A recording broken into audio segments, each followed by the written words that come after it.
पांचों जहर को बाहर निकालो आप। केवल डायबिटीज नहीं, आपके जीवन के सारे रोग खत्म हो जाएंगे। रसोई घर को जो बिगाड़ा है इन लोगों ने, 5 जहर रसोई घर में प्रवेश करा करके बिगाड़ा है। उसमें से उजला आटा यानी गेहूं का आटा, मैदा एक जहर, उजला नमक दूसरा जहर यानी आयोडीन नमक, ये दूसरा जहर है। तो गेहूं छोड़ा तो कहां जाना है? बाजरी, जवारी, मकई, मड़ुआ के पास जाना है, जौ के पास जाना है। उजला नमक अगर छोड़ना है तो कहां जाना है? सेंधा नमक पर जाना है, काला नमक पर जाना है, आपके यहां के सांभर झील के नमक पर जाना है। यह शुद्ध नमक है। तो दूसरा जहर हुआ। तीसरा जो जहर इन्होंने डाला है चीनी। चीनी का पिंड छोड़ो, चीनी बंद कर दो। चीनी की जगह जितनी इच्छा है उतना गुड़ खाओ, भूरा खाओ, खांड खाओ। ये डायबिटीज की अच्छी दवा है। गुड़ डायबिटीज की अच्छी दवाओं में से एक है। हमारे यहां जितने डायबिटीज के मरीजों की चिकित्सा होती है ना, सबको लिख के देता हूं प्रिस्क्रिप्शन पैड पर, प्रतिदिन गुड़ खाओ। हाँ, रसगुल्ला खाने का मन है, जरूर खाओ, गुड़ वाला खाओ। जिलेबी खाने का मन है, जरूर खाओ, गुड़ वाली जिलेबी खाओ। बालूशाही खाने का मन है, गुड़ वाली खा लो। जितना मीठा खाने का मन है खाओ, गुड़ वाली खा लो।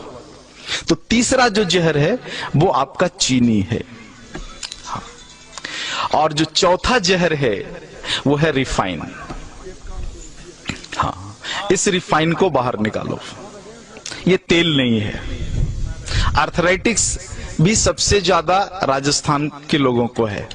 आर्थराइटिक्स, घुटने का दर्द, कमर का दर्द, माताओं को तो है ही, 100% राजस्थानी माताओं को है ये। कारण आपने इस शरीर को तेल और घी तो दिया नहीं, तेल के नाम पर रिफाइन दिया और घी के नाम पर बटर ऑयल दिया। कहते हो घी खाते हैं, लेकिन वास्तव में वो बटर ऑयल है, घी नहीं है। आप कहते हो तेल खाते हैं, तेल नहीं खाते, रिफाइन खाते हो आप। रिफाइन अलग है और तेल अलग है, दोनों एक नहीं हो सकता।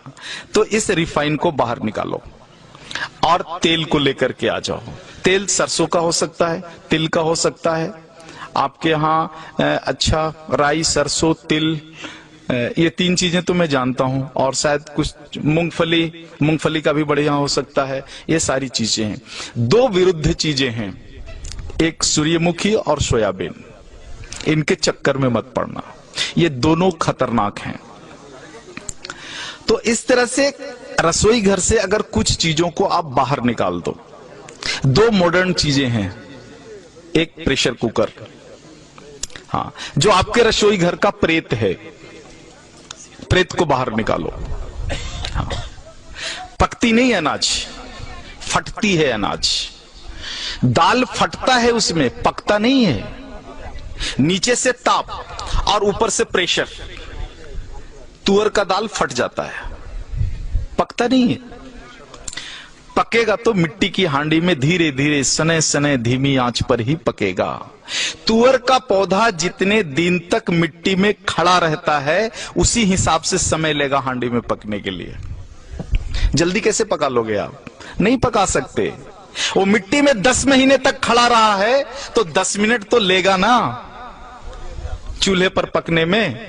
आप फटाफट 2 मिनट में पका लोगे, पकता नहीं, फट जाता है। अनाज को, फटा हुआ अनाज खाओगे तो गड़बड़ तो होगी ही, पका हुआ अनाज खाओ।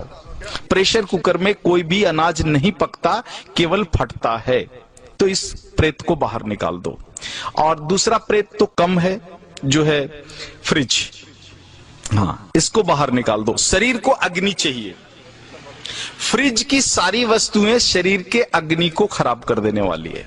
शरीर में अग्नि नहीं होगा तो पचेगा ही नहीं, और पचेगा नहीं तो सड़ेगा, और सड़ेगा तो वायु निकलेगा, और वायु निकलेगा तो पता है वायु क्या क्या करता है? पूरे शरीर में उपद्रव करता है। पैरालिसिस इसी में से आया हुआ है, हार्ट अटैक इसी में से आया हुआ है, ब्रेन हैमरेज इसी में से आया हुआ है। तो ये 2 प्रेत को निकाल दो, और इन वस्तुओं को अगर आप निकाल दो रसोई घर से बाहर, तो बचा हुआ 25% डायबिटीज वहीं खत्म हो जाता है।